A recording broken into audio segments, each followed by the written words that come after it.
Hi, welcome back to HowtoDandD. Another book review today. We're going to talk about things from the perspective of a dungeon master rather than a player today, because, frankly is a lot of the books released by Wizards of the Coast really don't deal with just one particular part of the equation, and they try to sort of make books that appeal to everybody, which of course doesn't necessarily mean that the books are actually going to be useful to everybody. So that's why we're going to discuss this and see how it works out for everybody. I have tried to be as honest as I possibly can. I've taken quite a lot of time to actually sort of evaluate all that they have to offer in terms of Tasha's, and we're going to open this up. So make sure you have some food, some drink, make sure you're comfortable, get ready. There's a lot to talk about, which seems strange, because you'll soon find out that there's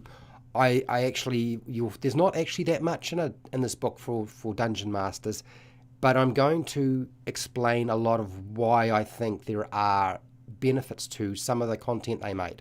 Anyway, that's beside the point.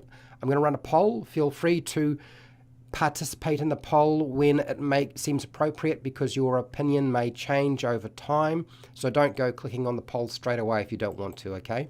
Feel free to come back. Now, the poll is only active during the live stream, so that's something to bear in mind. And once you select your option on the poll, you can't change it. So it's probably best to make sure that you haven't done that straight away. Maybe do that a little bit later on. Okay, anyway, here we go.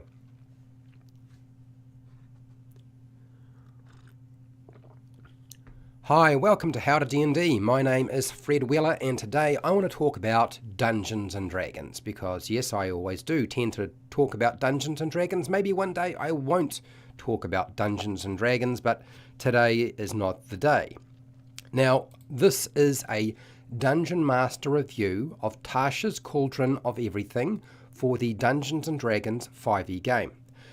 I will say it quite right now that really everything that I have to say about Tasha's is from the perspective of a dungeon master, okay, not a player. I've already done a review that's from the perspective of a player, and if you are a player playing a character, then this is a no-brainer. Tasha's Cauldron of Everything is the book for you. If you aren't a player and you are mostly a dungeon master, it's a slightly different story, and that's why we're here today, to sort of explain all of that in all its glory, shall we say. I don't know that necessarily there's a lot of glory to be had, but I'm going to give you as much information as I possibly can so you can make an informed decision about this book. So, this is a review of Tasha's Cauldron of Everything, the Evolutionary Dungeons & Dragons 5.5 supplement if you're not a dungeon master. Now, you may have already noticed that I'm being somewhat sarcastic, and I'm being quite deliberate about this. There are some good things in here, but I think you will ultimately find that this book is not suitable for you as a dungeon master for a number of different reasons. Let me explain. Now, when I say 5.5, essentially, they may not have said that this is 5.5, but this is 5.5. They just haven't stamped it officially. Wizards of the Coast didn't get out a big red rubber stamp and go bang, 5.5, we've just printed it. But this is really what it is, okay? So for those of you who are unsure whether I'm right, we'll find out in 2024 and see how much of Tasha's winds up in the core books, the Player's Handbook, Dungeon Master's Guide, and Monster Manual. But primarily, I would say the Player's Handbook, okay, in terms of the changes that have taken place. Now, the other thing is, you may have noticed that I'm sort of saying that this is an evolution, not a revolution. There's nothing here that I would say is outside of the scope that hasn't been done before in Dungeons and Dragons. Whether that is in third-party supplements or has been done, say, in older versions of Dungeons and Dragons. The reality is, I wouldn't say that there's anything here that sort of busted my mind.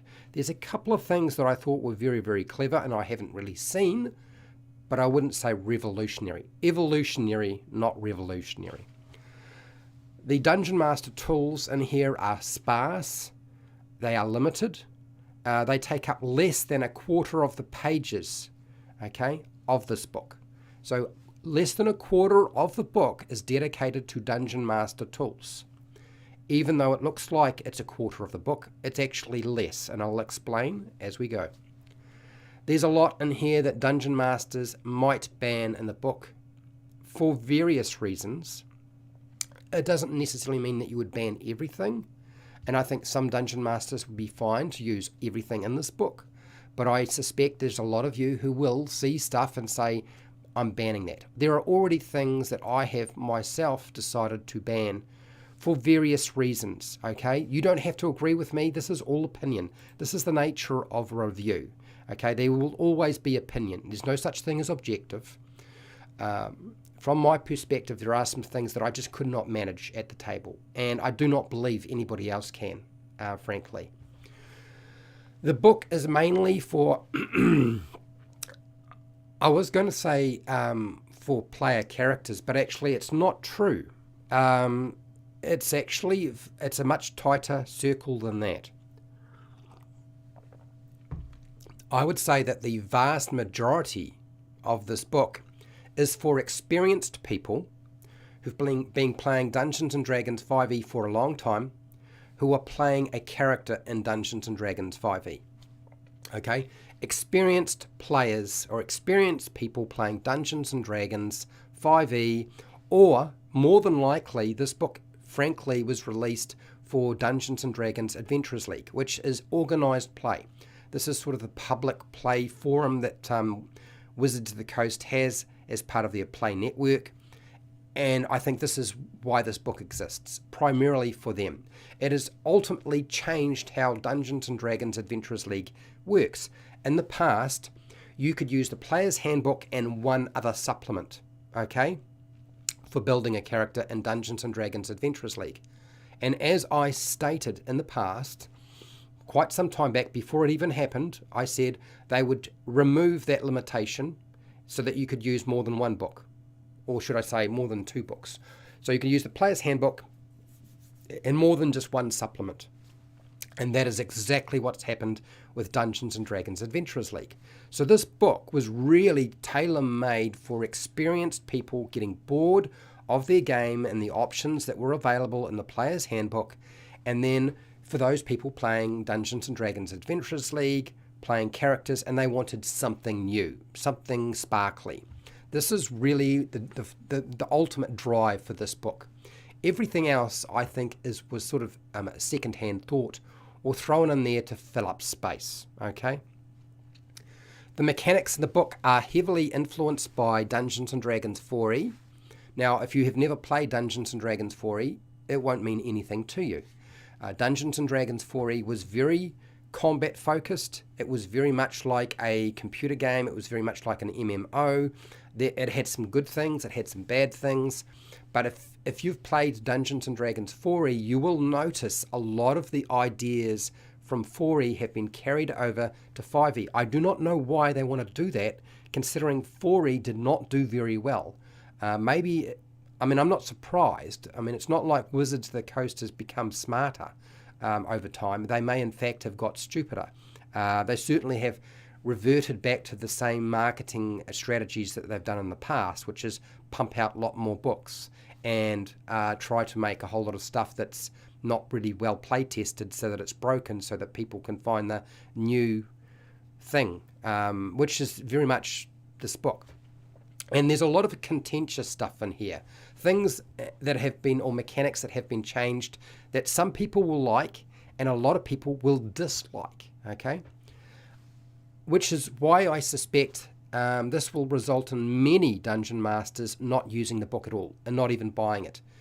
Frankly, I think a lot of Dungeon Masters will leave that to players to go and buy and not involve themselves at all because of a lot of the material in here, which is unfortunate. But I can understand their rationale behind this, okay? I'm not going to fault that. But if you want to buy it, it's all cool. You might already notice that I'm not even talking necessarily about buying a book, and this is supposed to be a review. And usually when you do a review, you are trying to get people to buy the book, and you will say good things, okay? This is probably not it. Now, one of the things that this book focuses on is Tasha. So Tasha's dialogue boxes are quite irritating. I've read all of them. They have no value to them as far as I can see. You could say, oh, it's got flavor, but flavor without lore is useless to you, frankly. As a dungeon master, flavor without lore that educates me in some way so that I can do something with my adventure. I do not believe that the dialogue boxes actually are a representation of what Tasha would say. I think it is just something they've made up, frankly. I do not feel like it's Tasha at all.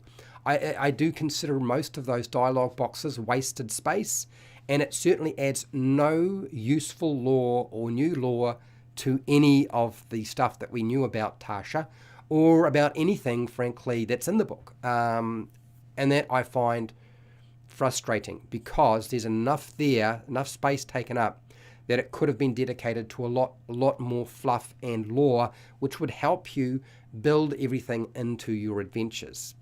And there are a series sections in here for the Dungeon Master that could have been expanded significantly if we'd got rid of Tasha's dialogue boxes.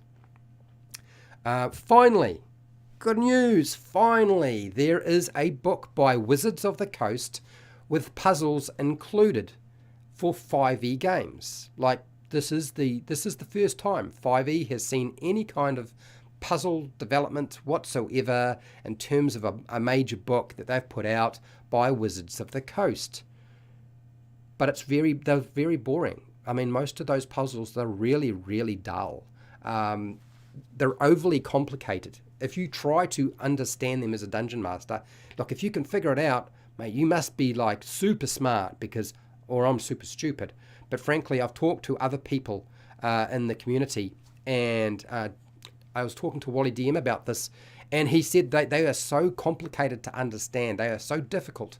Even with all of the advice around clues and making checks to give clues and trying to better understand how to get players through it, not really. They are also very repetitive. They use the same sort of thing. Numbers, symbols, letters. It's the same sort of puzzle. There's not a lot of variation there. They're very hard to solve, and I would say that unfortunately these puzzles are quite inferior to the major third-party publications. I think pretty much every other third-party publication who's put out books on puzzles has probably done a better job than this book has done. Like, I'm serious. I really do feel like it's not great. I would say that Wally DM's Journal of Puzzle Encounters is far superior, and it's not like Wally DM is considered a major third-party publisher. Yes, me and Wally are buddies, so I'm a little bit biased. Yes, I do have his book, but frankly, I saw better stuff there and in other books than I've seen in this thing. And it's unfortunate because we could have done with some good stuff. What I will say is that the puzzle handouts are excellent. Those puzzle handouts are excellent, even if the puzzles make no sense and are really hard to actually use. So you could probably repurpose all of those handouts, and if you can figure out how to simplify all of those puzzles, maybe you can use that in some way. Don't expect any advice on making your own puzzles in your Dungeons & Dragons adventures, because that's not included in the book. There's never been that much in the Dungeon Master Guide for 5e. It's very sparse. It's like a paragraph, or is it 2 paragraphs? Or is it 2 small paragraphs? It's not a lot.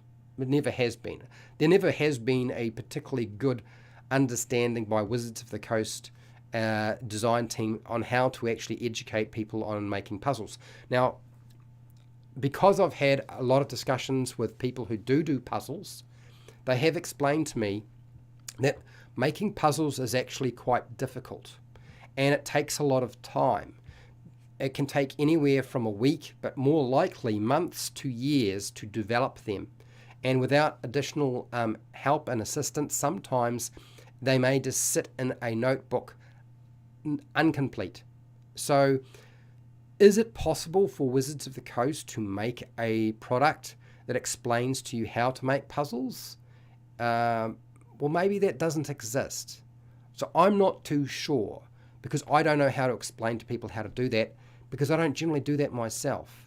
So I don't know that I can necessarily add anything and say, well, it was a failure and they could have done better, because I'm not sure that anybody has done that well anyway. So moving on from puzzles. Okay.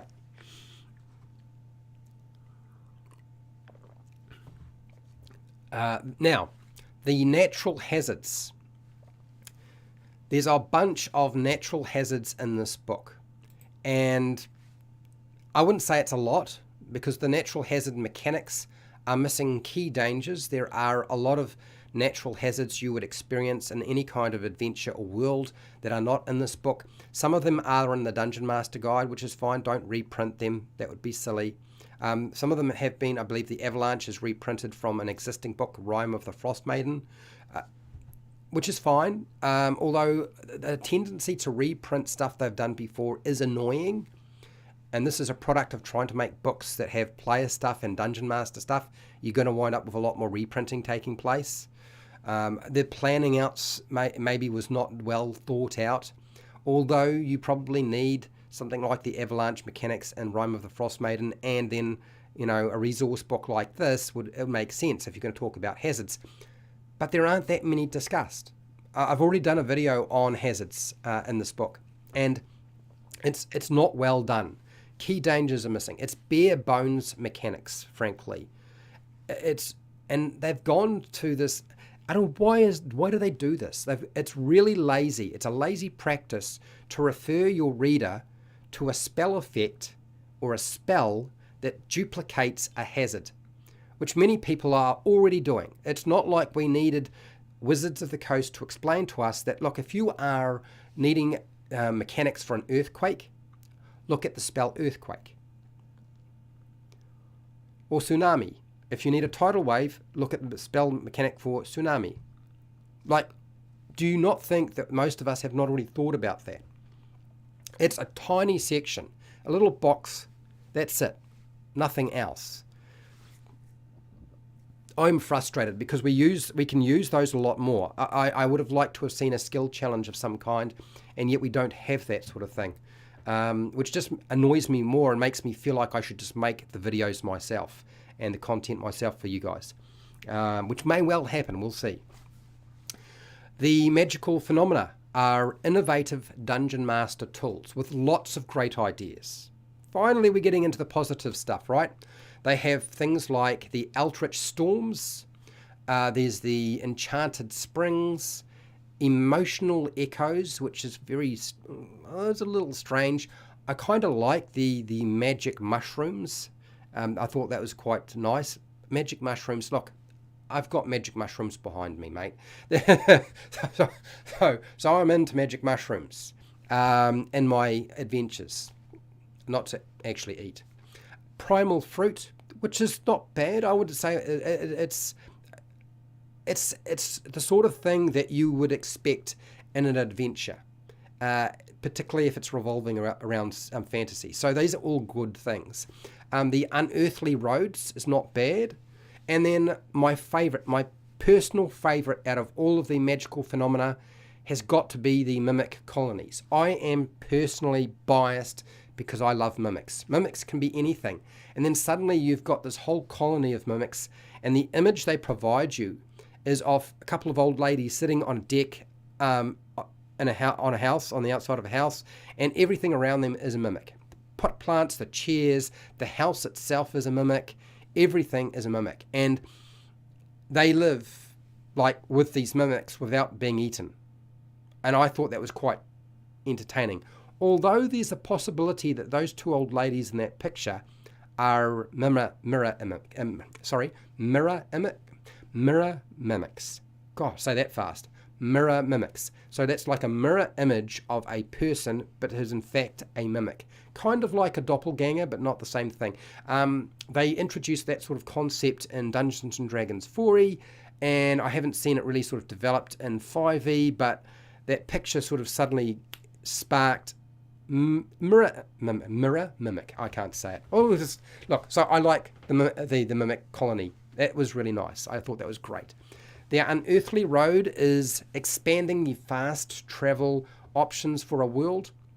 We've got a lot of things we can do already, various spells, teleportation, portals, gates, things like that allow us to go from one place to another, spelljammer ships and other vehicles. All that's great, but the Unearthly Road really does sort of speak to a fast travel method using a specific, I guess, like a magical road of some kind. And it gives you some limited scope, okay? It's not going to be doing everything. And as a dungeon master, you can expand this and build it out, a bit of homebrew, and you can probably do a lot more with it. They've only sort of hinted at the potential for this. So now with all of the magical phenomena, you'll find that there's room to move and adjust. All of the magical phenomena appear to require some sort of homebrew adjustment, and clearly they could have been even better than they are with more time maybe and more space. Specifically more space. If you've given them more space to fill that out, I feel like it could have been even better than it was before, which makes me feel like it might have been an afterthought, even though it's probably one of the better sections in the book for a dungeon master. Okay, I have another thing I want to talk about, which I think is really pretty good too. And that is the supernatural regions. It's one of the best dungeon master tools in here, okay? The magical phenomena are good, but the but the supernatural regions are actually really good as well. And you get blessed radiance, you get the far realm, and we often have very little information on the far realm, so this is kind of helpful. Frankly, I'd say there's almost as much here on the far realm as you would find lore and fluff on the far realm, which is almost non-existent. Psychic resonance, you've got unraveling magic, which is all right. You've got the mirror zone, which is better. I think the ones that I thought were more impressive are near the end of this list. So the mirror zone is not bad. The infested is pretty good too. My personal favorite, and the one that I think has been done extremely well and really does need not any kind of adjustment by a dungeon master, and I feel like I was satisfied with what I got, was the haunted, the supernatural region haunted. Maybe that's because Jeremy Crawford likes gothic horror adventures and actually got somebody to put a lot of effort into this. So that's the one that stands out for me. Look, horror's not necessarily going to be everybody's cup of tea, but the haunted one sort of shows you how the rest could have been done. So I feel like as we start with these supernatural regions, they start off all right, and they just get better and better and better till we get to the end. And the haunted one is by far the best one as far as I'm concerned. So I see a progression of improvement. The supernatural regions tables are inspired with suggestions on how and when to use environmental triggers for magical transformations, because essentially you are changing the way the world works given a specific thing happening in the adventure or in the world, by whether it be in an event or a spell being cast or something happening to a player character or an NPC. There's lots of different ideas there for dungeon masters, which you can certainly build on if you wanted to. So I was really happy with the triggers for the environments. I thought that was great. The supernatural regions effects tables, there's effect tables for the supernatural regions that are not a true percentile table. Even though they are presented as a percentile table, they are not. They are actually a D20 table generally. So in some cases, they may only have 17 options rather than 20 options. And I think that's a crying shame. I think this is one place where they were doing things well, and they should have just expanded it out and given us more of that, since a lot of the other stuff didn't quite come off right. If they'd spent more time on it, I think people would have forgiven them for the lack of solid resources for a dungeon master. I would have to say that the supernatural region artwork, the triggers, the concepts are great to build on when you're doing your homebrew and your changes and adjustments.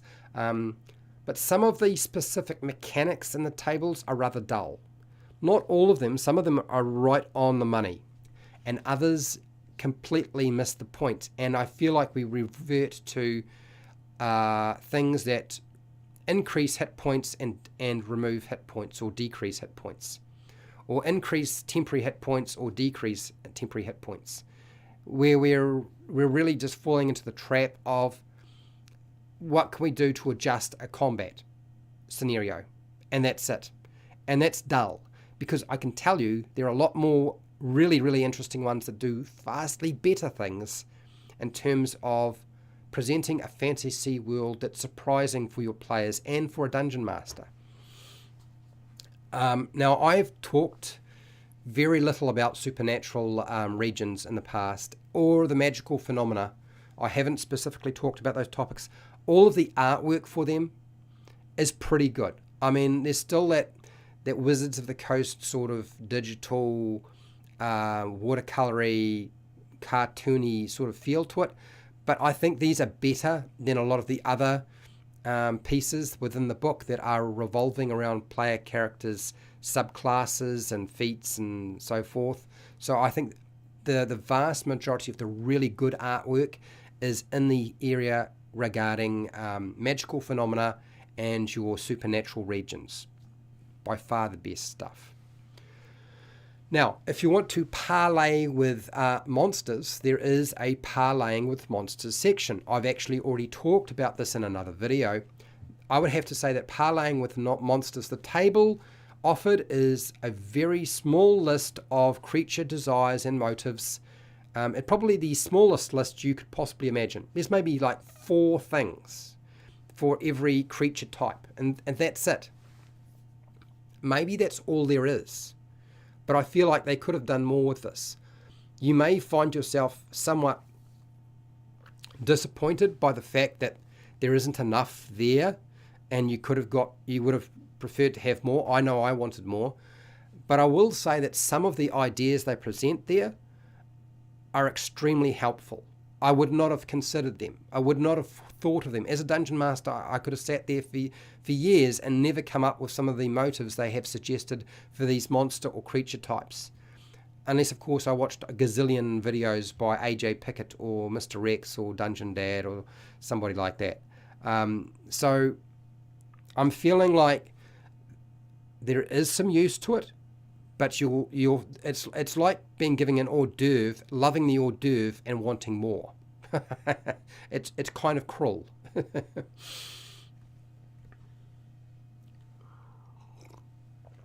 Okay, the monster research advice. I've kind of talked about this before already.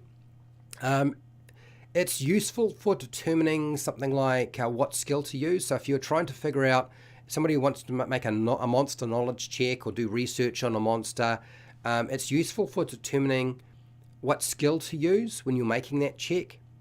But the difficulty class formula, or DC, it's really weird. The formula is too simple and it's quite ridiculous.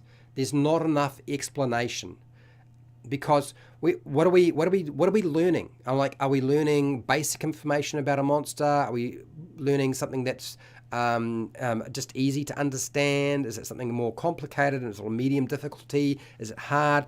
Like, there isn't this staggered, stepped, terraced approach to the monster knowledge research at all. All you get is make a DC check, and the formula is 10 plus the creature's challenge rating.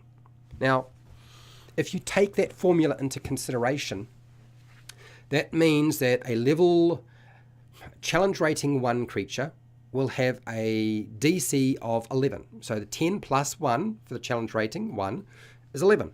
Okay, so 11 tells me what? Okay, they get that for whatever skill they're using to understand this. And then, like, what do they learn? Do they learn basic information? Do they know everything about the monster? I mean, there's no guidance around that. So it's only like just yet again only just enough to get started, and then you need somebody else, or you're going to have to do all the work yourself. Essentially, that's what we're looking at. The sidekick rules are useful ideas.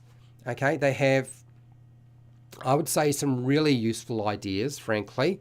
It's well presented. There are 20 levels for the sidekicks, covering sort of the core functions like a warrior class, an expert class, and then you have the spellcasters, which is your arcane and your divine.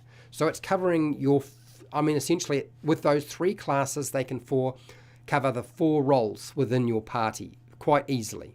Okay, and that's fine. That's great. That's the sort of thing that we wanted. Now, sidekicks are so much simpler and easier to use and understand compared to a full-blown character.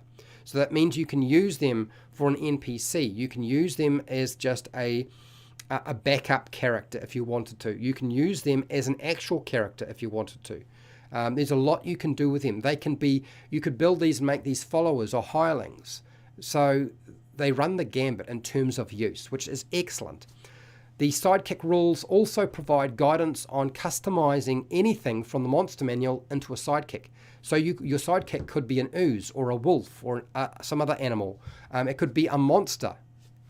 That is all possible with this set of rules and this guidance around the sidekicks.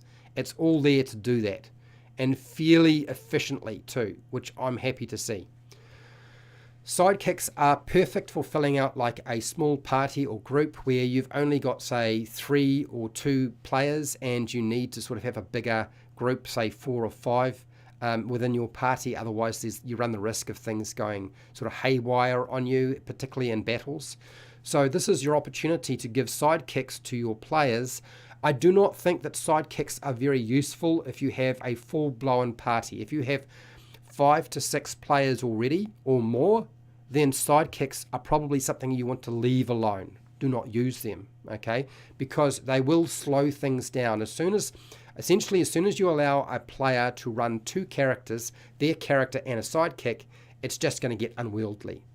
But their use is great for a small group where you don't have enough players in your group, and you don't want to give them a full-blown character to play because it's so complicated. Sidekicks are a lot simpler to use. Okay. Now, also, sidekicks would be useful for people who need less complex characters to play and not die easily, because they can sort of stand up to a fair amount of abuse, much like a player character can in 5e, which is good. We don't want them to sort of fall over too quickly. Now, I would say this is the time your sidekicks would be useful for a new player, whether they are an adult or a child, but certainly for very young players, this may be a good starting point. Simply, that age group from, say, 5 to 8, a sidekick may be perfect. Okay, and then once they sort of get a grip of the game and they're used to it and they're a little bit older maybe, then you can go for using the full-blown character classes. But starting them out as a sidekick may well be the answer to all of your problems when you're playing with just a younger audience, or your kids, or your family members. What is unfortunate is that Wizards of the Coast has placed the sidekicks in the Dungeon Master Tools section when it's mostly actually player-focused material with some Dungeon Master approval required. Okay, obviously Dungeon Master will say yes or no to having sidekicks in their game, and there's some guidance around how to build things, but really the vast majority of the material is not for a Dungeon Master. It's actually a simplified character class, 3 of them. That's it. It's not a Dungeon Master tool, and they've been very sneaky about this. They've put it in the Dungeon Master tool section to make the Dungeon Master tool section look bigger. So now what you thought was about quarter of the book is for Dungeon Masters is just shrunk down, and it's a lot less just because of that, in my opinion. Okay, finally it happened. Something else new that we haven't seen before. Finally, there is a Session 0 guidance around, doing that Session 0 before your game session for Dungeon Masters. We haven't seen it before. It's not something that usually you would see in a 5e book. In fact, it's very rarely been seen in previous Dungeon Master guides for any kind of version of Dungeons & Dragons. Session 0 was really not something that was talked about that much. And yet you can find it on the internet, on videos, and on websites and articles, and it's everywhere, right? So why have we not seen it till just now? Unfortunately, it's rather light on advice. The Session 0 stuff, it's very light. You could find better guidance and advice on the internet or in other books, unfortunately, except, of course, surprisingly, the Dungeon Master Guide for Dungeons & Dragons 5e. You could probably find books that have better advice on Session 0 as long as it's not a Wizards of the Coast book. This is why Wizards of the Coast is never going to send me any of their stuff before it's released. Okay, all right. So now that you know about the Session 0 and what to expect, I did a video on the topic in terms of this section in the book already. I don't want to go over it too much. It's a crying shame. It should have been expanded, and they haven't done that. The Group Patrons Guide offers a party of characters a way to be connected with well thought out narrative and mechanical perks, and it can improve player cohesion. I was really impressed by the Group Patrons. I was a little concerned about the perks, like why did we have to have a mechanical perk for this? But you'll also notice that there are mechanical drawbacks or penalties. There are things they have to do to maintain their patron. Now, a group patron only works if everybody in the party agrees to a group patron. There's no such thing as having multiple group patrons in the same party. So if players are wanting to do that in your game, Dungeon Masters, don't even bother. You just say, no, we just won't use it. If you can all agree to the same group patron, yes.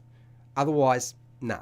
Now, my reason for this is it is too easy to pluck and take things and try to get more benefits than a party really should have. And the idea is actually to tie, the whole point of group patrons is to connect the players, okay? That's what we're trying to do. We're trying to actually connect them in some way that's meaningful. Each group patron has a list of types, benefits, contacts they would have, the roles they play, and potential quests they might go on, and they have been plucked from the Eberron campaign book. Now, Eberron had group patrons. It's just been reworded to really sort of apply to any kind of campaign or adventure or homebrew world that you're using. And I think that's a good thing. So that means that group patrons is pretty much reprinted material. This is not new. If you've got the Eberron book, you'll know about this already. In fact, you'll probably be a little bit frustrated because you didn't really need it, because you already had it, essentially. And it didn't really need that much adjustment in the first place, which is a shame. But if you don't have the Eberron book, you will find it useful. There are 8 group patrons, including the option to be your own patron, which is nice. Now, I know that sounds strange, but trust me, I've done it in a campaign. It actually works. Basically, the players do not answer to anybody. They make all the decisions themselves. They take control of their own destiny. They form their own quests, and they accept the quests or tasks that they think are useful to them rather than whatever is fed to them. Although there's still some of that going on anyway, I found when I was running my group through, and they were their own entity. You know, they didn't answer to anybody in particular. Now, the patrons that are offered are the Academy, the Ancient Being, the Aristocrat, the Criminal Syndicate, if you want to be a criminal, the Guild, the Military Force, Religious Order, and the Sovereign. So it covers pretty much all of your bases. You're going to get everything you need there, okay? I'm going to have to take a lozenge because I will lose my voice. And I do apologize if I sound a little muffled, but I'll push it off to the side. It'll make it easier. Okay, there's also 10 I would say the 10 most commonly asked rules questions in this book on one page to helpfully sort of clarify everything to Dungeon Masters who might have questions, or even if players have questions. And I think that's a very sensible thing to do. He's done this before, and this is just a repeat of that. And ultimately, this is to reduce the amount of questions that are asked on social media through Twitter. Jeremy Crawford used to answer a lot of those questions. Now Dan Dillon's doing a lot of that work, I believe, and other people as part of the design team. Since the design team has changed and expanded significantly compared to what it was before. The book is only 192 pages. This has still got the usual Wizards of the Coast price tag. For 192 pages, you pay exactly the same price you would normally pay. And for me, that's disappointing. I don't know if that disappoints you, but for me, it's disappointing that I'm paying quite a lot of money for a lot less material. Now, you could say that the book is very dense, but all of these books are dense. Like every book that is made nowadays is full of very dense material. Nobody is going to buy stuff if you haven't got the things they want. And if you waffle around a lot, people don't buy them. Even third-party books don't do that. So 192 pages for the price that Wizards of the Coast normally charges.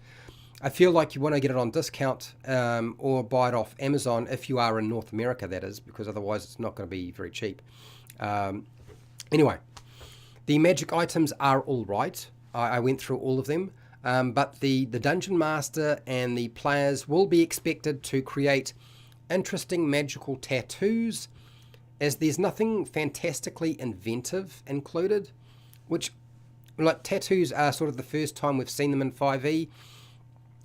If you've played older versions of the game, you'll know that magical tattoos aren't actually a new thing in Dungeons and Dragons. They have existed for some time. The only difference usually is they were usually a curse. So Curse of the Azure Bonds is a good example of that. So magical tattoos have been around for a long time. This is sort of the first time we've seen them in 5e. And they haven't really done a very good job with it, I have to say. What I will say is that the artifacts are awesome. Like, all of the artifacts are awesome. They would allow a Dungeon Master to build a whole campaign around complicated, multi-level benefits and penalties, and they have a compelling history, each one of them. A lot of the mechanics that they talk about and what they do also has history tied to them. And that makes it so much easier to build that into a story. So you could literally use any of these artifacts and build your whole adventure or campaign around them, and the party or players' characters' interaction with that artifact, or their search for it in some way. Although it would be much more fun to give it to them straight away and do what Frodo had to deal with, and figure out how I'm going to deal with this thing, because it's so powerful and does all sorts of really, really strange and world-changing things. The artifacts that I like are the Baba Yaga's Mortar and Pestle, which is pretty good. The Crook of Ro is excellent. I can just see all sorts of things that you could do with that. The Demonomicon is not bad. Igwili, is it Demonomicon of Igwi? Is it Igwi? Now, Igwi is supposed to be, I think that's how you say it. Igwi is basically just Tasha. This book is designed around controlling demons. It's the one thing that demons do not like. So that you would have, like, demons pursuing your party if you had that book. And I can see too many things that I could do to mess with them. Whole campaign, easy. Luba's Taroka of Souls is a pretty good artifact as well. Basically, I believe it's a set of cards.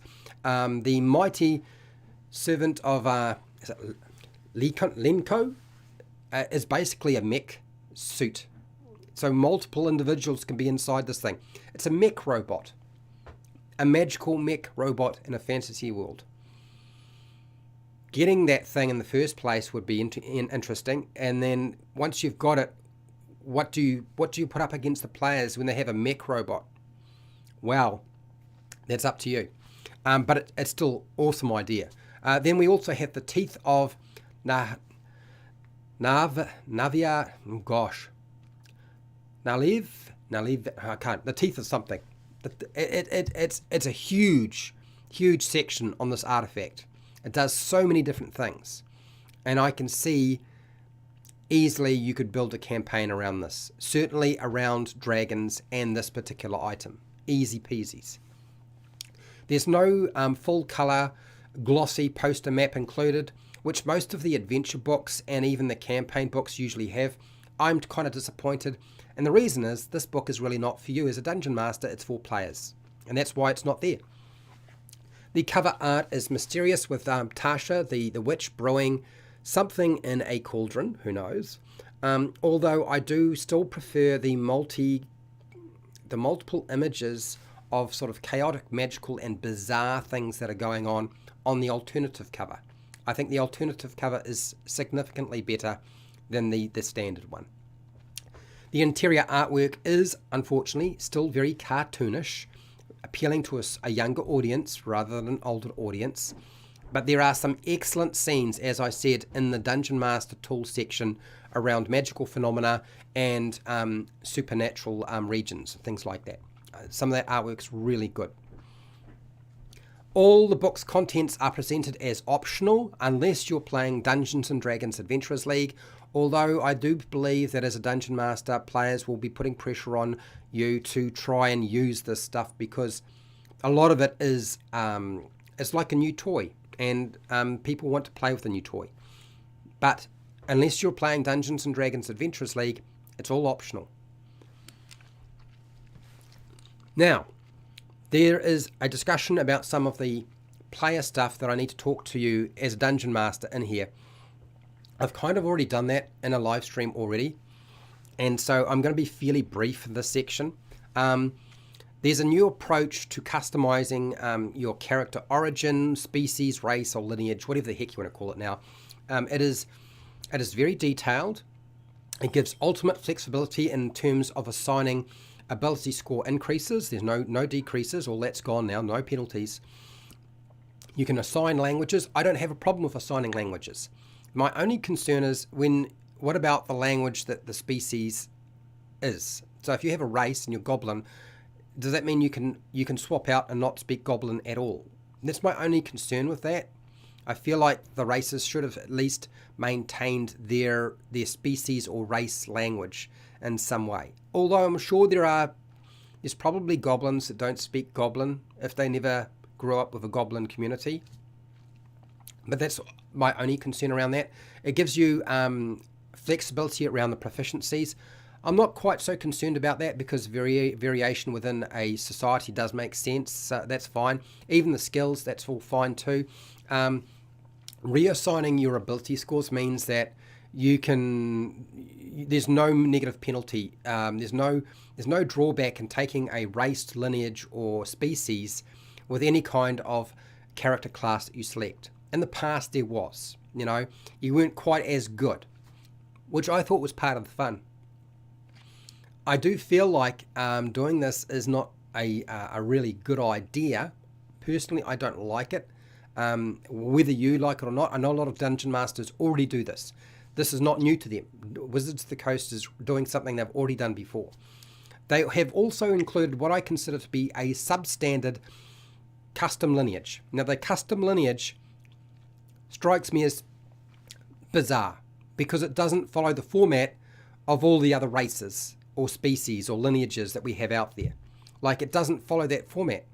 So I would not want to use a custom lineage. As a Dungeon Master, if I was going to have custom lineages, which is fine, we can do this, right? I would have to change it because I can't see a player being happy with a custom lineage. I think it's garbage. I think it is only a +2 to 1 ability score.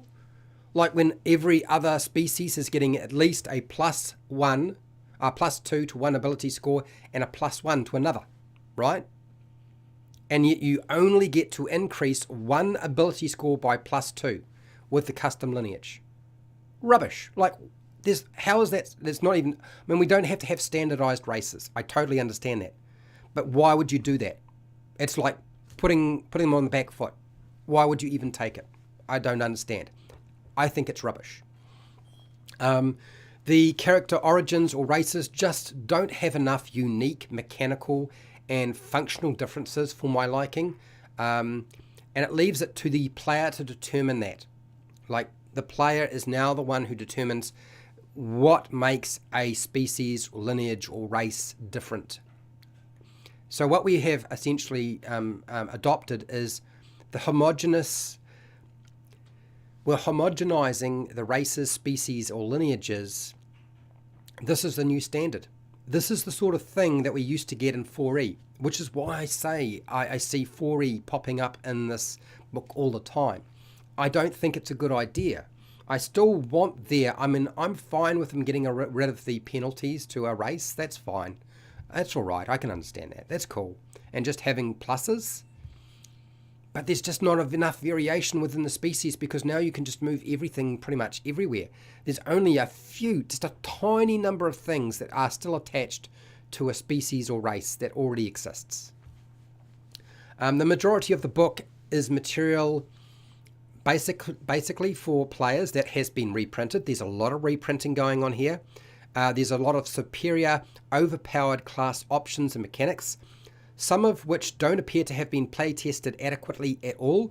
I'm looking at you, cleric, the clerics in particular, the Peace Domain, the Twilight Domain, and there's a few others in there, but the clerics in particular are just bat crazy. Why would we never saw? Did we ever see these things and their abilities in the Unearthed Arcana as they were presented?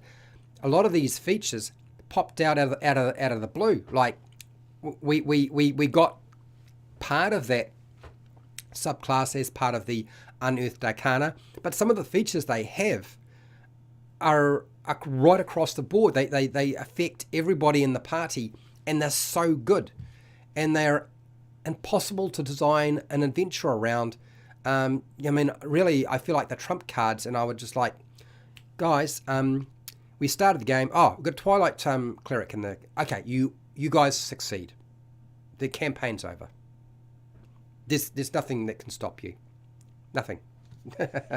Now, I will also say, but with regard to player character options, there are also included some very reasonable and innovative player options, which actually look more at the 3 pillars of play rather than just combat, and they may not have quite got it right in terms of when to apply them in terms of what level you are, but they're pretty close. I was actually pretty impressed with some of them that I thought, well, actually, that does make a lot more sense.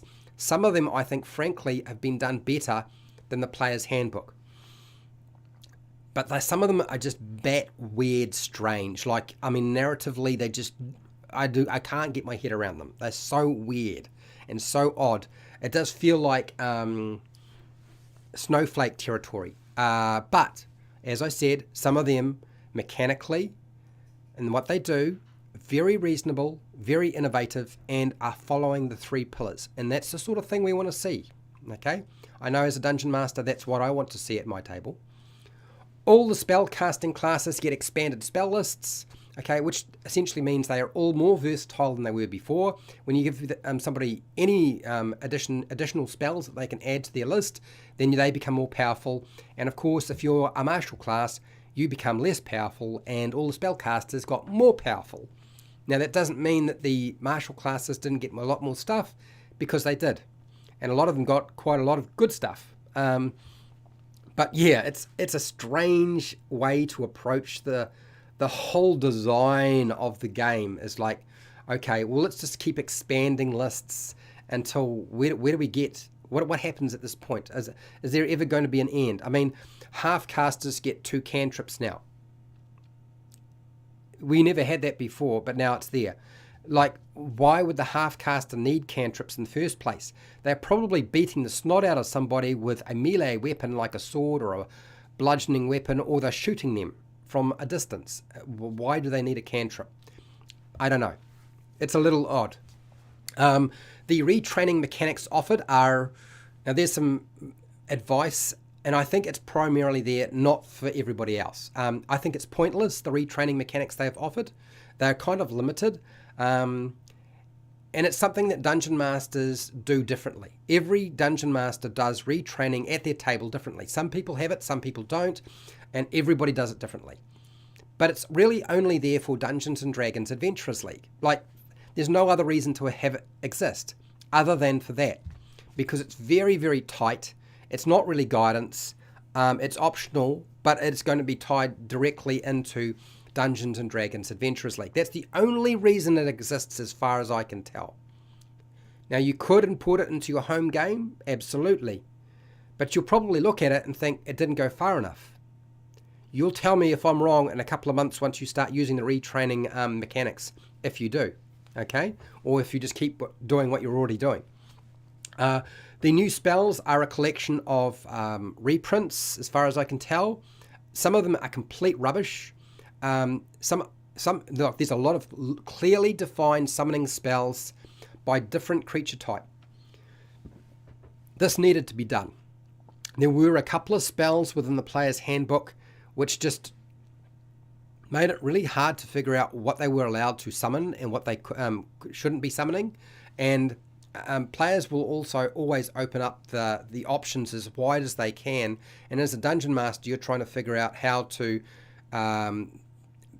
be fun and fair and within the scope of what the spell is trying to communicate. So what Wizards of the Coast has done, which is very sensible, is to specify what you can actually summon in these spells, and they're very, very clear.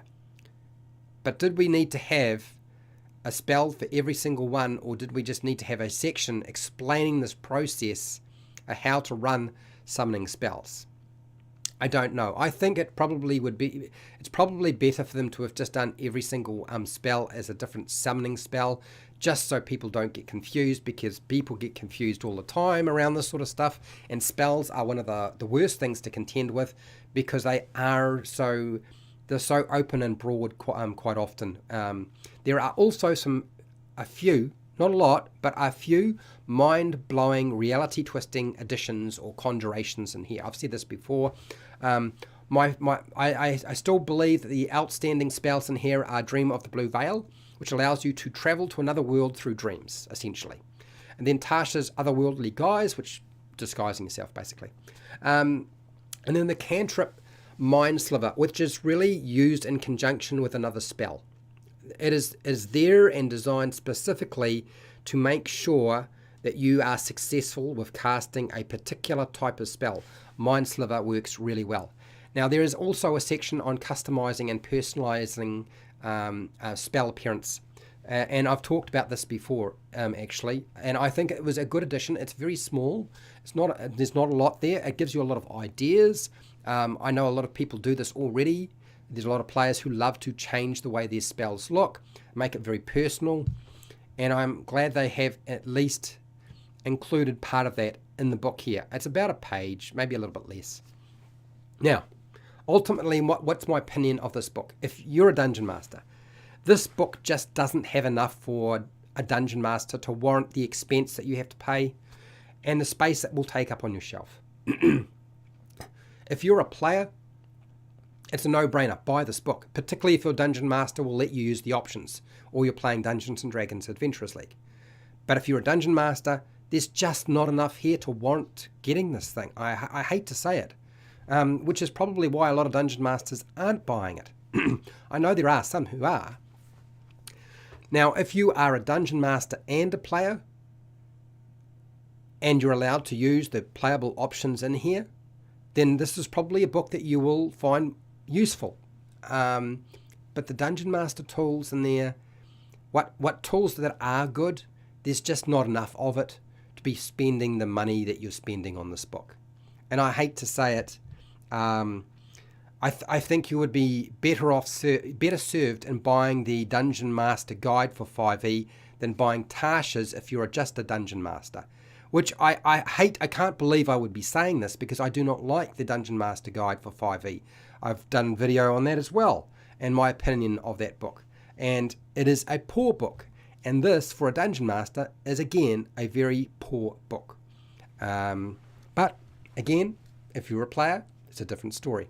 Now, I'm hoping that this was useful to you in some way. I know I have rattled on quite a long time. Look, for a book where there's apparently very little for you on offer as a dungeon master, I have gone into a lot of detail, and there's a reason why I've done that. Because I know there's pressure from your players to buy this book, so they don't have to buy the book. If you're getting that pressure from your players to buy the book, okay, I'm telling you now, get them to buy the book if they really want to, okay? And if you see you see the book and they show it to you and you like what's there and you want to use it, then go for it. And if you see the stuff and you're like, no, Fred, you're right, I don't want it, then leave it. There may be stuff you just pluck. You don't have to use everything. You can just use the stuff you want. So that would be my approach to this is if you're a dungeon master, get the players to buy the book for you rather than have to pay for it yourself, frankly. Anyway, I have many more videos and live streams covering lots of different Wizards of the Coast books and other third-party publications. If you are interested, I'm quite a big fan of Kobold Press. And if you are whether you're a player or a dungeon master, I have hundreds of videos on Dungeons and Dragons and 5e and other role-play games or just general RPGs if you're interested. If you want to support the channel, you can through Patreon, the Amazon affiliate links down in the description, the merchandise shelf underneath all of my videos, or just watch the videos, that's fine. Do the usual YouTube things like share, like, and subscribe. Hit the bell button to be notified when I go live and when I publish new videos. And hey, till next time, keep rolling those 20s.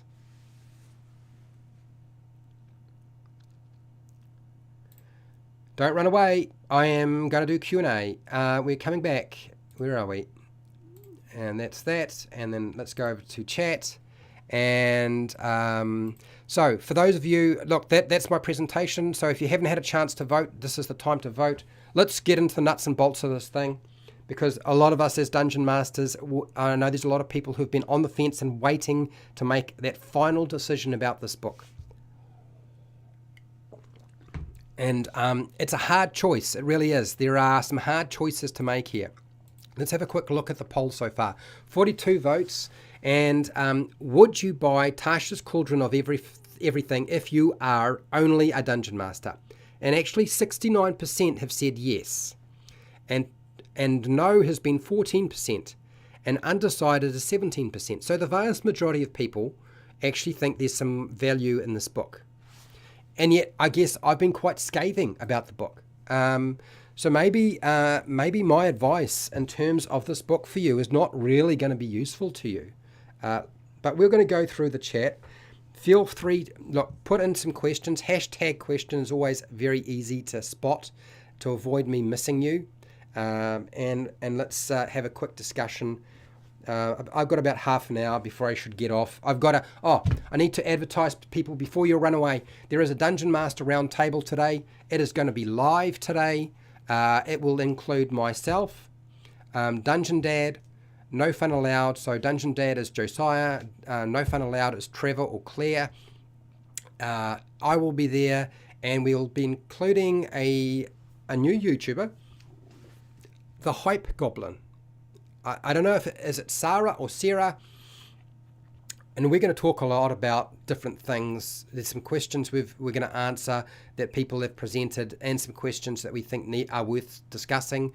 It is going to be live on Twitch TV and on YouTube, and it's going to be on the Dungeon Dad channel, and it will be taking place at 2 p.m. New Zealand Daylight Time. So if you're in my country, it's at 2 p.m. in the afternoon. If you are in Los Angeles or Pacific Standard Time, it will be 5 p.m. If you are in Mountain Time, I don't know exactly where that is. In North America, then that would be 6 p.m. If it's Central Standard Time for you, so you're in the sort of Chicago area, that time zone, I guess, Central Standard Time, it will be 7 p.m. If you are on the East Coast, so that would be sort of like Florida or Miami, then it's going to be 8 p.m. And if you're in Nova Scotia or Canada, I think it is going to be 9 p.m. If I get a chance, I will post up a link so you can find it easily for anybody who's interested in hanging out and being involved in the chat and seeing what we have to say. For those of you who are wondering, does this mean that we're going permanently live with the Dungeon Master Roundtable? No. It just means that sometimes we will. But not every time. Okay, look, I don't think it's going to work. I'm going to have to use my own eyes. The glasses are not working. Archer's Fiend. Hey, love your content. I'm glad you are enjoying the content, Archers. BK Dan, how's it going? Hey, HowtoDandD. Is this a reprint or a printed with errata? Look, there's a lot of reprints in here, okay? I wouldn't say that it's all reprinted, but there's a lot of reprinted material. I would say less than half is reprinted. Less than half. Because even some of the stuff from the Sidekicks has been printed, or part of it was printed in the Dungeons & Dragons Essentials kit. You only could go from level 1 to 6 in that. So a lot of that is there. There's a lot of stuff that just won't necessarily work as like brand new content. You'll probably come across stuff that you've seen before. Nicola, sorry Fred, but I have to skip this this one. Not a problem. Need to go to bed early. Nicola, it's fine. It's all good. Go to bed.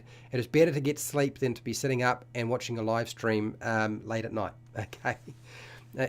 Look, the live streams will not be hidden. For those of you who are wondering and worried that I will unlist my live streams, no more. It will not happen. They will stay up.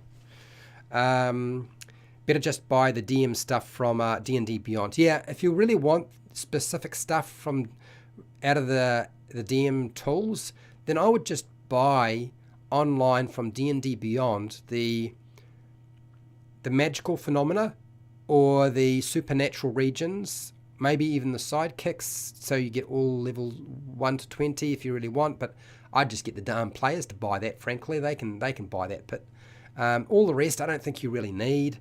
In fact, you may even be able to find a lot of the stuff on, 5e Tools seems to release a lot of the stuff, and they haven't been taken down. So they must have I believe they have some sort of arrangement that allows them to put the stuff up.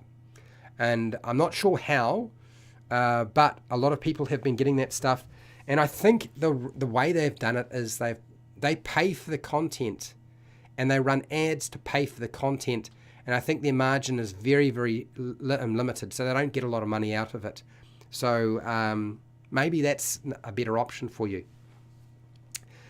And and nothing else. Yeah, Nicola, possibly. BK Dan, it is very Twilight Vampire sparkly. I don't know that I would say Twilight Vampire sparkly. Van Richten's Guide to Ravenloft, very Twilight Vampire sparkly, but I don't know about this one here. I think it's a bit different. Oh, we've got a bot, so let's report the bot as unwanted. You are not loved or wanted, and we will remove you. I didn't spotted you now, got you now. You're out of here. Smash a bot. Yeah, smash a bot. Thank you for pointing out the bot. I got the bot, seen the bot. Bot is gone. Hello, Todd. How's it going? I'm going to try 2 of Tasha's puzzles in my session this weekend. Right. Hey, look, a good question. I do have Wally DM's Journal of Puzzle Encounters. Do you guys want me to review that book? I probably will do it because I told Wally I would. I think it is a pretty good book. I just didn't want to review it until I had a chance to go through it and to give it a fair yank. Do you know what I mean? Like, to make sure I knew what I was talking about. And as me and Wally are kind of mates, I can frankly say that if I do a review on Wally's Journal of Puzzle Encounters, be prepared that I probably will be biased. And I do not believe it will be objective. I can see it now. Just because at first glance I was really impressed at how it was laid out. Okay, Overboard. How's it going, Joe? All your dungeon masters out there. What? Yes, that's right. Hello to all dungeon masters out there. Since most of you are dungeon masters in here, there might be a few players hanging around, but I doubt it. We did that 4 weeks ago, didn't we? Okay, Wayne, how's it going? I would have session 0 need for this book. I think you're probably right, Wayne. A DM who relies on books to create the world, local setting, feel adventures, senses, etc. You're doing it wrong. Wayne, I'm not going to agree with you. I'm not going to agree with you, Wayne. Okay? Look, people can use books. I'm not going to tell people they're doing it wrong. If this is how you do it and you don't use books and you create everything yourself, that's fine. If you need books to do stuff, that's fine too. Okay? But I'm not going to say that they're wrong. So, going to call you out on that one. Yellow mouth. We can disagree, by the way, Wayne. It's all right. It is possible to exist in the same room and not have a spat, and not get into a scrap. Yellow mouth. How's it going? Wizards of the Coast has become stupider. Yeah, it is somewhat true. Unfortunately, I do think they have done things better in some respects, but there are some things they're doing that just feel like they've reverted back to what they used to do. They need to get out of Seattle and go to a city where normal people can afford to live. Then they will get some better staff. Well, Yellowmouth, I don't think that makes any sense because most of the staff do not originally live in Seattle. They've had to move to Seattle, or they're not even living in Seattle, they're working remotely. So I don't understand why you might be saying that. That doesn't make any sense to me. Remember, the staff that they have there are given instructions on what they create. Okay, they will be given instructions on the types of things to create and make. It's not that they are incapable. Their staff are quite capable of doing this. Okay, there are many third-party publishers out there with creators who haven't been picked up by Wizards of the Coast who make very good stuff. So that's not the thing. It's whoever's at the top telling them what to make. That's the problem, okay? And the way that they are trying to stagger this a bit for the player and a bit for the dungeon master. Sometimes it just doesn't work. You wind up annoying both parties. In this case, Tasha's will not annoy players because they'll be quite happy. Most of it's for them. Dungeon masters won't be. D&D needs to go back to the Midwest where it was born. Yellowmouth, I'm not going to agree with that. I'm not going to say that. I don't care where they put themselves. I frankly couldn't care less. Yes, Pale Rider, that's exactly right. And as you get more experienced, you will use less stuff from books. But even experienced dungeon masters use stuff from books if they run out of time. You know what I mean? It's just whether they can port it into their campaign. That's really what we want is stuff that's world and system and agnostic, where you can take it and put it anywhere. And I think right now Wizards of the Coast has not quite figured that out. They're struggling. They're trying to create tools that you can port into their own games, own campaign worlds, rather than your own stuff. And that's maybe where we're going haywire. Sidekicks are good when you run out of rations. You're going to eat the sidekicks. I suppose you could. I don't know that it's necessarily very nice, but you could. That was very, very funny. Nice one. Okay. Wayne, I started with ideas from what I'd read in life and learned a bit of what the medieval world was like. Okay. I'm an old grognard. I hate that word. I hate grognard. I hate that word. I feel like it's like saying another word that I won't say. I really, yeah. But anyway, we didn't have supplements to draw from. Well, yeah, but that's at the very early days where there wasn't that much out.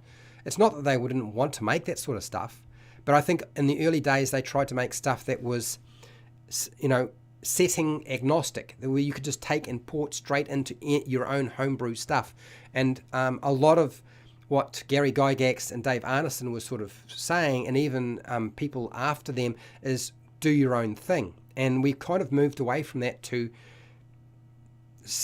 a particular world, like the Forgotten Realms is the thing, and then anything else is like another pre-made campaign world. I mean, yeah.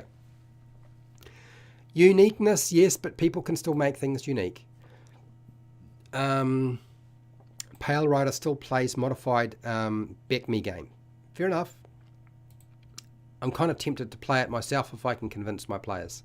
I haven't actually played it myself. Yeah. What did I do? Did I remove the comment? But I'm gonna report that bot. That bot is just gonna destroyed the bot. Okay, gone. What do you got here, Joe? I still play 5e. I haven't switched to 5.5. Okay. Nice. Okay, all right. He's talking about the basic game. Wayne, Back Me is the basic game. And there's 3 different versions, I believe, of the basic game. Possibly 4. I think it's 3. I have never ran 5e. If I was to, it would be heavily nerfed. Well, it's fine. I mean, everybody's changing the game as that. And look, I'm going to be putting out some videos that show you how to change 5e and remove some of the rules, particularly rules that people don't like. Okay. Or explain to you how difficult it would be to do so. Okay. Pale Rider. Wayne, basic is expert, companion, master, immortals. The old box sets started with the red box basic. Exactly. That's the one. You got it. Yeah, never played that at all either. Yes, you say you've never played it before. Cool. Advanced Dungeons and Dragons. So I started with Advanced Dungeons and Dragons 2nd edition, for those of you who are wondering. I do believe that some of the stuff in the Advanced Dungeons and Dragons guide is like it's like pulling a lot of Gary Gygax's variant rules into one place. It was what the Dungeons and Dragons 5e Dungeon Master Guide was supposed to be like, and it's not really like that. Okay, Yellowmouth. I think switching your ability bonuses makes humans less special. It does. It's certainly that's the intention, but it's also the intention to allow people to play different races. Even whether I like that there or not is beside the point. The idea is to get people to play something other than a human. Now, if you are a very human-centric world or campaign, or that's what you want in your game, then it's not going to make an awful lot of sense to include it, right? So I understand if you don't like that idea, but you don't have to use it. Buried Axeblade, how's it going? I am under the impression that D&D got usped by people that didn't want to challenge, as in for fun rather than satisfaction. Yeah, I think the idea challenge, you got to remember, is like one of the things that turns a lot of people off playing Dungeons and Dragons is characters dying. Okay, and it's because everybody's been very set in their mindset as to what happens when a character dies.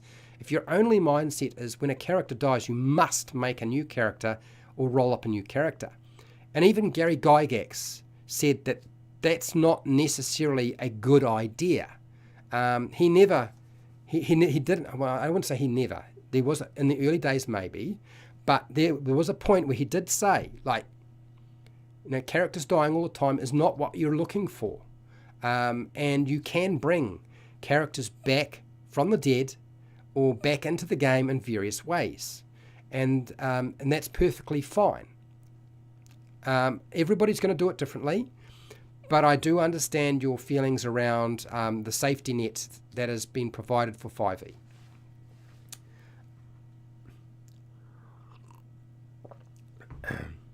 You know, the biggest problem is if Dungeons and Dragons was to have 3 engines, one for the very young, with a different set of books, really, frankly, and different artwork specifically for the younger generation. I'm talking about the kids and the teenagers.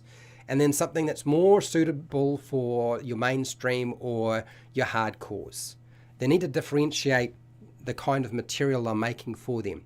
Because if you're an adult, you're happy with hardcore artwork and a bit more realistic and less cartoon. If you're a kid, cartoon is appealing. And hardcore, more realistic artwork and a lot more mechanics is a bit harder for you to deal with. So I think they need to try to make a couple of different games to appeal to the different audiences. And this is why I keep saying I believe that Dungeons and Dragons should have three engines. 3 different engines placed in the same book would be fine, with potentially the simplest version in its own little pamphlet. Okay, Yellowmouth. As a paladin, you need prestidigitation and mending to keep your clothing nice and clean and your armor in good repair. Really? How did we get there? How did we wind up on that one? I don't know. We always used training to let our characters age rather than seemingly, perpetually youth. Yeah, look, training is one thing, but retraining is what the book in Tasha's is talking about. That's when you change stuff out because maybe you made a mistake or you're not happy with what you've got or whatever you've got doesn't really work at higher levels or whatever. There's lots of different reasons, or maybe you're bored. I used retraining in my own campaigns, but my retraining approach, I think, is vastly superior to what Wizards of the Coast presented. That's my opinion, just because there's more versatility and it's super simple. Super simple. And I didn't even create it. Dungeons and Dragons Adventurers League created that concept of retraining. And I just used it across all levels. That's it. Buried Axe. X-Blade. 1 summon spell. Okay, but you have to choose one, not have all included. No, there's multiple summoning spells, but each summoning spell summons a specific type of creature. It's very, very, very narrow and specific. Okay, that's what's going on there. I've got another bot. The bots are out today. Let's botanize them. It's another report there, and bam, gone. You are terminated. Now,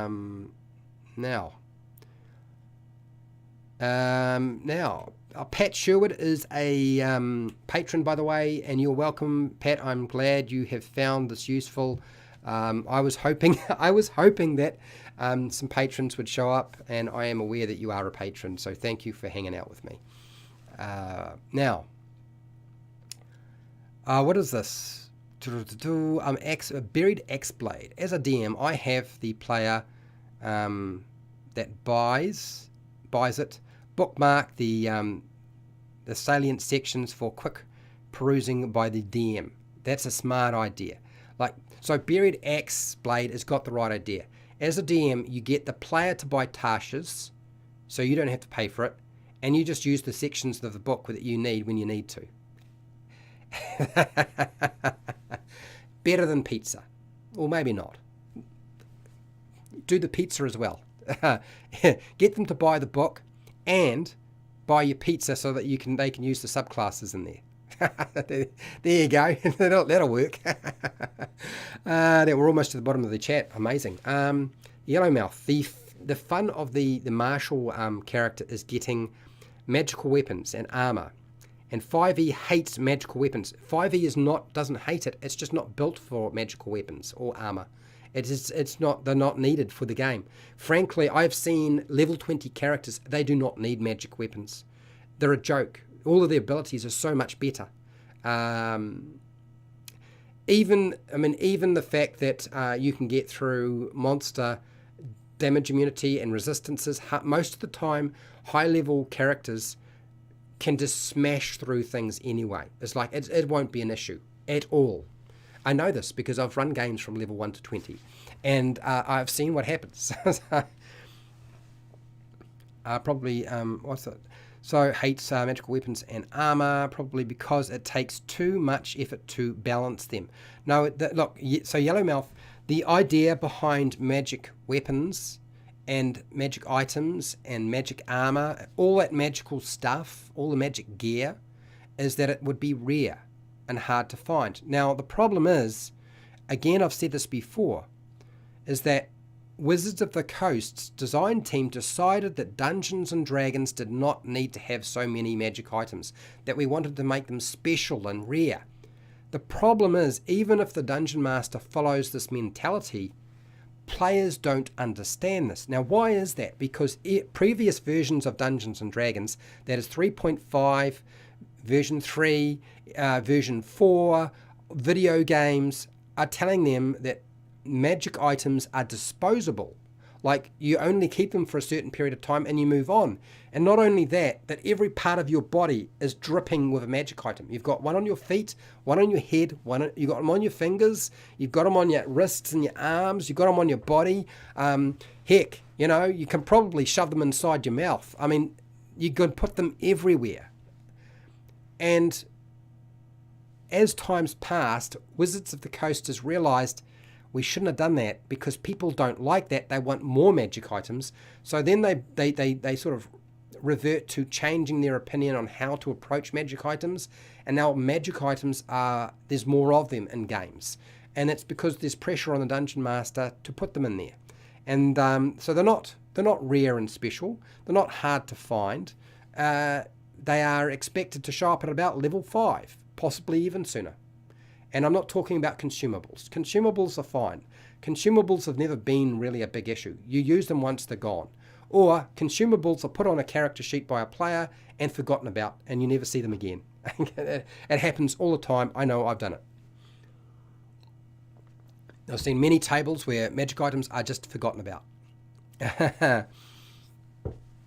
Okay, SWAT Cat, retracted message. Oh, what happened? What happened, SWAT Cat?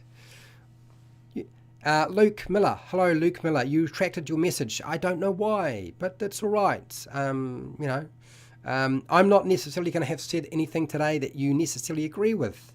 I expect this particular live stream to get very little traffic and for a lot of people to be very unhappy with what I've said. But I'm going to be honest, because it's not going to hurt me to be honest, frankly, about this book. I'll be honest about the stuff that's really good, though. Okay? Wayne, yes, review the puzzle book. Puzzles and traps are the biggest hole in the encounter planning for most people. Okay, Wayne. So Wally's book of puzzle encounters, I will review it. I don't know when, but it will come up. Overboard, how's it going, Joe? What do you got here? See you later, Fred. What is the topic of the next round table? There are many questions. And we're probably going to talk about the Legend of Vox Machina. We're going to talk about the development of a Dungeons & Dragons TV series, or there's actually more than one being in development. The Dungeon Master Roundtable will also be talking probably about monsters, because it's DungeonDad, okay? We are definitely going to be talking about monsters. I don't want to give away too much. I suspect that we'll have some topics crop up that have not been agreed on. Because that always happens when you start talking with Josiah. We go off on all sorts of tangents. Happens all the time. There is a book. So somebody sent me a request to do a review of a particular monster book. It's called the Battle Zoo Bestiary. The Battle Zoo Bestiary. This book has a whole lot of monsters made by the community that have been selected. I think it's about 114 roughly. It's got monster art, it's got monster lore, it's got stat blocks for 5e, and there's a version for Pathfinder. And it also has rules around harvesting body parts or parts of the monster to sell them for money or to turn them into gear or magic items. So there's a whole trading thing around, basically hunting down monsters, taking their bits off them, and then turning them into something or selling them for dosh. Okay, and I thought it was quite clever. I actually like it. It's got some feats in there and some backgrounds. I'm not terribly concerned. It's got some magic items in there as well. I might talk about that in a live stream. There's a lot there, I think, that would really appeal to Dungeon Masters. I think there's a lot there that will appeal to players. And it sort of fills a niche that we have struggled to get. And because it's kind of like a monster book, I really like the idea of talking about a new monster book. So you will let me know if that sounds like a good idea to you. That's sort of on. I mean, I will probably put it up in the Discord and sort of so people can see the link to it and decide whether it seems like. I might even put up a poll and ask people about whether they would like to see that, to determine how quickly I make that happen. Okay, so that's what's going on with the Dungeon Master Roundtable. Okay, SWAT Cat, I agree with what you say about the Session 0 tips not being included in the DMG. Yep, just like there being 7 pages or less about making a dungeon and the DMG. Yes, making dungeons doesn't get a lot of time, does it? Mostly it's just tables, frankly. You get tables, which is fine, but it's not enough. Yeah, it is. Look, SWAT Cat, you're right. It's very, very strange. I agree. Archer's Friend, sorry. What are you looking at here, Archer's Friend? If you wanted advanced Dungeons and Dragons in your... Oops, sorry. It just somebody popped in a comment there. It just moved. If you want advanced Dungeons and Dragons and 5th edition games, it is easy. Yes. Archer's Friend, I do it all the time. I include old stuff in 5e content. People who have never played the game until 5e will think I am creating something new, and often I'm not. I've taken something that's old and put it in and present it in a way that you can use it in a 5e game. So yes, I know exactly what you're talking about. Just make NPCs that talk about the old days. I did. Okay, whatever. Okay, all right, something about Strahd being tough. Yeah, draining life just by looking. I mean, yes, I suppose. Look, I mean, I'm not going to say that monsters don't need to be upgraded, particularly for experienced people. But anyway, Mount Char. Hello, Mount Char. I'm starting Curse of Strahd with a group tomorrow. Are you? What am I going to talk about with regard to the Curse of Strahd in the future? The crypt thing. Probably going to be the crypt thing. Something you can include into your Curse of Strahd adventure or campaign. Why would I do that? Why would I talk about a monster that hasn't been talked about very much at all, and including it into your 5e Curse of Strahd or whatever Ravenloft campaign? Because it's fun. And there are plenty of places where you could insert a crypt thing if you wanted to. The Amber Temple being one. So if that sounds like something you're interested in, that will be on the cards in the future. I have already started work on it.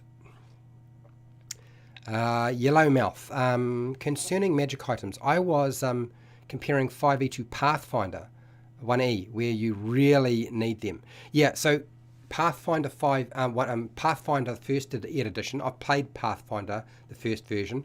I was part of the beta test, and I don't know that. Did we play the alpha play test as well? I can't remember. I know we did the beta, and then we played the full-blown Pathfinder First Edition. It is built. You have to have magic items to survive in that game. It's because it's built around 3.5. 3.5 worked the same way. So that's actually why it works that way. Whereas 5e is the mechanics for the game are built with the assumption that you don't have any magic items, or you have very few. Like, they're not going to come up that often. SWAT Cat. The retracted message was a joke that I made about the live stream time zones. That wouldn't make sense since it happened 10 minutes ago. Laugh out loud. Now I know. Oh, for those of you who don't know, on Discord, I do have a Discord. The Discord is there. I mean, I'm happy for you to chat with each other, but the reason is not there for me to type in comments on Discord to you. It's for you to come and talk to me over video and voice chat. So if you come to the Discord, come with the intention that I'm going to be on Discord, and I will actually talk with Fred when he's there in the lounge, because I'm usually there 5 days a week for 2 or 3 hours. So, and if it's the wrong time zone, I'm sorry, I just can't do anything. I'm in one part of the world. There's nothing else I can do. That's the reason the Discord exists. No other reason, really. All the other channels there, I put there for everybody else to do their thing with, okay? So if you come to Discord, come to talk to me directly. What's that, Luke? My message was commiserating about joining at the end of a stream. And then I got confused if I was just starting or just ending. Nice one. Look into the lock battle mats and associated products. So here's the thing, Luke. I don't look at products. And the reason I'm not looking at battle mats is I've got battle mats. I have had a string of people asking me to promote stuff on the channel, and I've said no most of the time, okay? The only time I'm going to say yes is if it serves me, and I think you guys might be interested as well. Because for me, a lot of that stuff is really not where I'm at. I'm not full-time. I do not have time to just be talking about somebody else's products.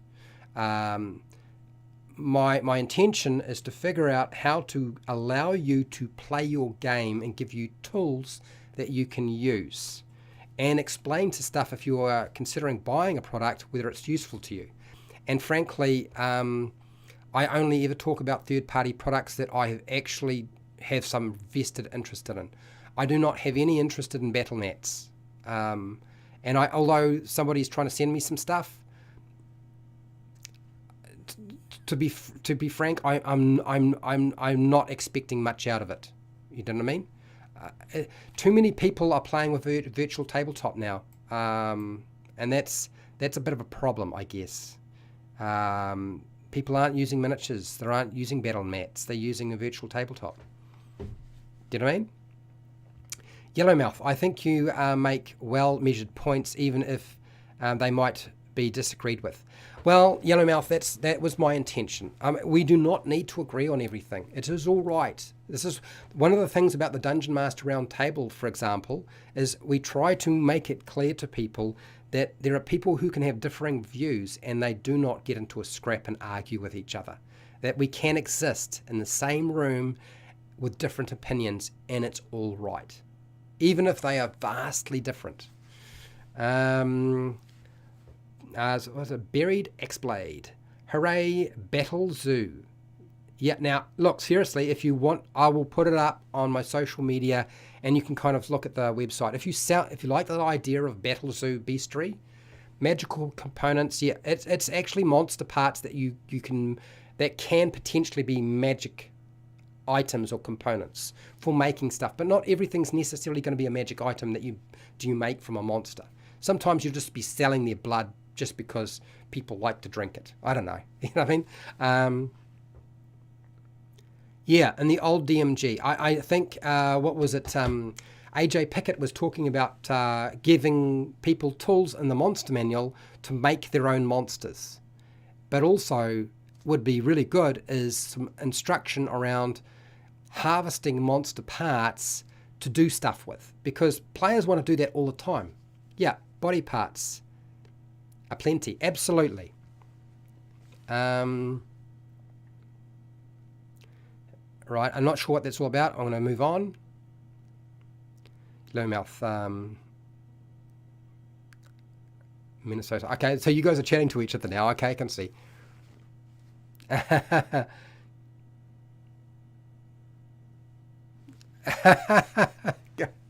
I don't know what's going on here. You guys are chatting about something. You've lost me completely. Oh dear, good one. Speaking of promotions, what would it cost me for you to tell my wife to play something other than a rogue? It's never going to happen, Yellowmouth. I'm never going to tell your wife that they should play something other than a rogue. It's like, should I tell my youngest sister, you should never play a rogue, steal all the treasure before anybody has had a chance to go through it while they are fighting the monsters? Because it doesn't work. So you're on your own. You're on your own on that one. Luke Miller. Regarding products, no worries. I have no affiliation with them. I'm just a product fanboy. Haha. No, I understand. I guess, look, if everything goes well in about 3 years, then that sort of thing would be much more likely to happen on the channel, because I would be live streaming almost every day. And so therefore I wouldn't feel like I was taking away from what I had intended to do for the community. Talking about new products would be fine in that forum, because it would be every day, and it would be to a large degree not requiring an awful lot of work on my part, because I would ask them for a fact sheet and the product before I did anything with it. That way it reduces my workload. But right now, I'll often ask people for a fact sheet on their product and some graphics, and if they don't give me that stuff, I usually will say no. People ask me all the time how much I charge. I usually don't charge anything, and if I do charge, then it never seems to work out. I just don't. So yeah, it's one of those. This is why you don't usually see sponsorship on my videos. It's not that I haven't been offered sponsors. I've been offered many of them. I just keep turning them down. Okay? That doesn't mean I don't want money. That's not true. I want to get to that point where the house is paid off, I can fix the house, and I can do more stuff on YouTube. But that's going to be, I think at this point, it's a 3-year plan, and I'm not filling everything up with Kickstarters and sponsorship. Not when I can only do like one live stream a week. Hi Josh, how's it going? Have you made a video on making things out of monster parts? No, I haven't. But the Battle Zoo Beastery has some very good information on doing that. People have asked me to do a video on that very topic, Josh. I've just never been able to fathom how to make it work. Every time I start doing it, it starts growing and getting bigger and bigger and bigger and too complicated. And for those of you who don't know, I try very hard to make things easy to understand if I can. And I've had to talk about some very complex topics in the past. So I'm always concerned that I will put too much out there. And look, today is a good example. I had on my my list of things to discuss, there are 40 items to talk about. It took me almost it was an hour at least to talk about all of that with 40 items. That is twice the amount of material I would normally talk about in a live stream. And so I find myself running into this problem where I've got to figure out how to sort of trim things down, but still give you the information that you need. Do you know what I mean? Or might want. Yellowmouth, I can vouch that he turns down sponsors. He just turned me down. That's right, I did. I turned down a lot. Who else approached me? I think somebody sent me something last night. That's right, they're doing miniatures for the Lost Mine of Phandelver, and they wanted me to send stuff and review them. And then were asking me how much I charge. I don't know. I mean, will I do it? I don't know. I just, yeah. Let me think about it. I'm not going to discuss it here. It's a bad place to talk about that sort of stuff. Yeah, it's a hard one. When anybody wants me to review something or promote something, I always find myself like, maybe, and then I wind up not doing it. It just seems to be the natural progression, unfortunately. Anyway, I think it's time to go. Don't forget Dungeon Master Roundtable live today on Twitch TV and YouTube on the HowtoDandD channel on YouTube or on Twitch TV. It's pretty easy to find. He is featured on my channel, so you should be able to find him easy. And we're going to have 4 panel members. I will be there, and we'll be talking about all sorts of stuff. And you're welcome to come and hang out and, I don't know, heckle us if you like. Heckle away. Or ask questions. That's all good too. I'm hoping that this was useful to you. Thank you for everybody who showed up and put up with my very long live stream. And so wherever you are in the world, whether it be the morning, the afternoon, the night, or the wee early morning, please look after yourself, your family, and your friends. Be nice to your neighbors. And hey, till next time, keep rolling those 20s. Keep rolling those 20s.